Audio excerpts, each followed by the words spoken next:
What is a tree? Or what constitutes a tree? We know that a tree has many parts. We know that a tree has many leaves, and there's many leaves on a branch, and there's many branches on a tree, and they're all connected to the base of the tree. And this base of the tree is connected to the earth and it has roots. But that's pretty much it. That's what a tree is. Or is it?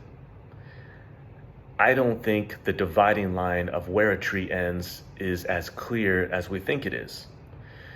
If you Google the Amazon rainforest or the California redwoods, what you'll see are thousands of trees, all in close proximity to each other. They're all grouped together.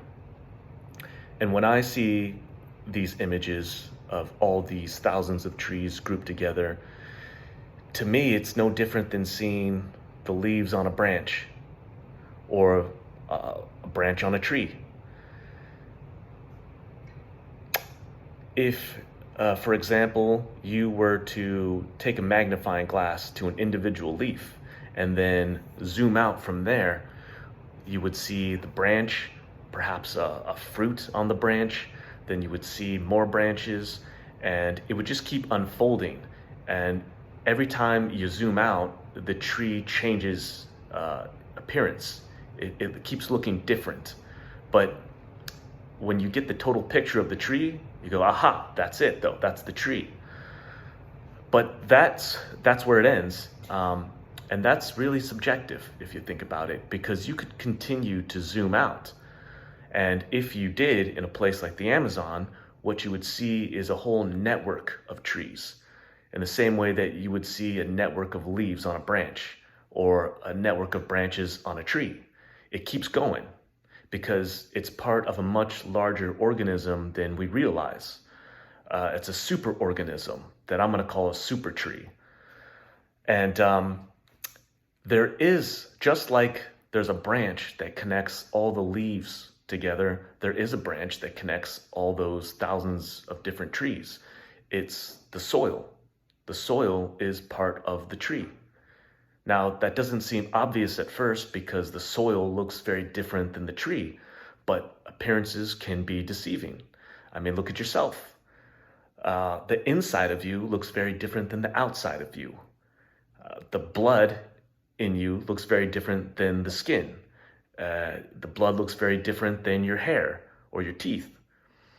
But that doesn't matter because your blood, your skin, your hair, your teeth, although they look different, they still make up you, the whole organism.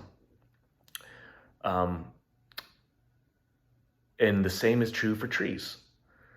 The soil is analogous to your blood. Your blood carries nutrients from one area of your body to another area. In the same way, soil carries nutrients from one tree to another tree. So, in other words, when you look at an individual tree, it's no different than looking at an individual leaf on a branch. You know that that individual leaf is part of a much larger organism, and so is that individual tree. I think that we have a hard time wrapping our heads around this because it's hard to imagine an organism at the scale of a city or a country. And also because modern society has kind of come in and reshaped the natural landscape of things to build, homes and cities. So you don't typically see trees in their natural setting like you would in the Amazon. But if you did, it would paint a very different picture. Now, where does this superorganism actually end? I don't know, but I think that's a good question to think about.